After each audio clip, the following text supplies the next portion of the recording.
Hello viewers, আজকের ভিডিওটি পঞ্চম গণবিজ্ঞপ্তিতে সুপারিশপ্রাপ্ত শিক্ষকদের জন্য। অনেক শিক্ষকই বিভিন্ন ধরনের টেনশনে ভুগতেছেন।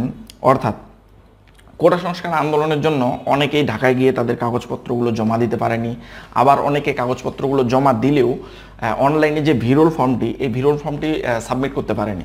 আবার অনেকেই আছে যারা ভিরোল ফর্ম সাবমিট বা কাগজপত্র জমা কোনোটাই করতে পারেনি চলমান কোটা সংস্কার আন্দোলনের জন্য, ঢাকায়ও যেতে পারেনি এবং ইন্টারনেট সমস্যার কারণে ভিরোল ফর্মটাও সাবমিট করতে পারেনি।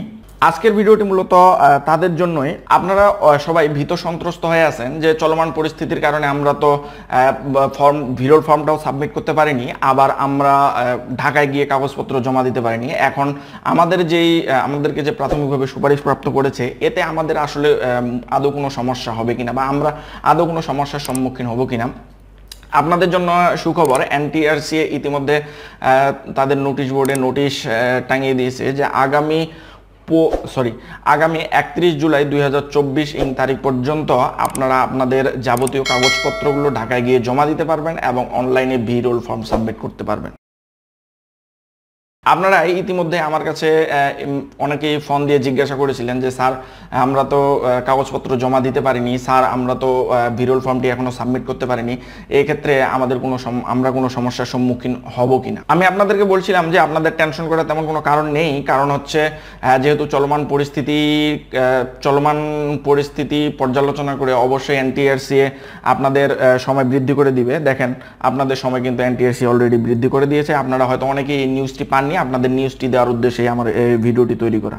অর্থাৎ আপনারা যারা অনলাইনে ভিরোল ফর্ম এখন পর্যন্ত সাবমিট করতে পারেননি ইন্টারনেট সমস্যার কারণে, তারা ইন্টারনেট সলভ হওয়ার সাথে সাথে আপনারা ভিরোল ফর্মটি সাবমিট করে ফেলবেন। আপনারা আগামী 31 জুলাই পর্যন্ত ভিরোল ফর্মটি সাবমিট করার সময় পাচ্ছেন। যারা যানবাহন এবং যাতায়াত সমস্যার কারণে ঢাকায় যেতে পারেননি এবং আপনাদের কাগজপত্রগুলো, সার্টিফিকেটগুলো এনটিআরসি অফিসে জমা প্রদান করতে পারেননি, তারা আগামী 31 তারিখের মধ্যে ঢাকায় যান এবং গিয়ে আপনাদের যে কাগজপত্রগুলো আছে, কাগজপত্রগুলো এনটিআরসি অফিসে সুন্দর মতো জমা প্রদান করে চলে আসুন। যারা আপনারা যেতে পারবেন না, ঢাকায় যেতে পারবেন না, বিভিন্ন ধরনের সমস্যায় ভুগতেছেন, তারা আপনাদের বন্ধু বা আপনাদের বাবা মা বা আপনাদের ভাই যে কাউকে দিয়ে এনটিআরসি অফিসে আপনার কাগজপত্রগুলো পাঠিয়ে দিন, তারা আপনার কাগজপত্রগুলো অ্যাকসেপ্ট করবে। এতে টেনশন করার তেমন কোনো কারণ নেই। প্রিয় ভিউয়ার, অনেক অবহেলা করে ফেলেছেন, কারণ কাগজপত্র জমা দেওয়ার সময় ছিল 7 তারিখ। 7 তারিখ থেকে শুরু হয়েছিল কাগজপত্র জমা দেওয়া এবং ভিরোল ফর্ম সাবমিট শুরু হয়েছিল 10 তারিখ থেকে। আপনারা অনেক অবহেলা করে ফেলেছেন, আর অবহেলা করিয়েন না। অবহেলা করলে হয়তোবা দেখা গেল যে আরও বিভিন্ন ধরনের প্রাকৃতিক দুর্যোগের মুখে আমরা পড়তে পারি। চলমান পরিস্থিতি এখন একটু ভালো থাকলেও আগামী কয়েকদিন এই পরিস্থিতি ভালো থাকবে আমরা আসলে শঙ্কিত। আমরা আদৌ জানি না। কোটা আন্দোলনকারীদের 9 দফা দাবি ছিল, এর মধ্যে কয়েকটি দফা মেনে নিল, বাকি দফাগুলো এখন পর্যন্ত মেনে নেয়নি। এক্ষেত্রে ছাত্ররা সামনের দিকে কি পদক্ষেপ নেবে বা তারা আবার আন্দোলন চালিয়ে যাবে কিনা আল্লাহ মালুম, সেটা তারাই ভালো বলতে পারবে। যদি আবার পরিস্থিতি সামনের দিকে বিঘ্নিত হয়, তখন আপনারা আবার বিপদে পড়ে যাবেন। তাই আর কোনো অবহেলা নয়, আপনারা এখনই দ্রুত সময়ের মধ্যে এনটিআরসি অফিসে চলে যান এবং আপনাদের ভিরোল ফর্মটি সাবমিট করে ফেলুন।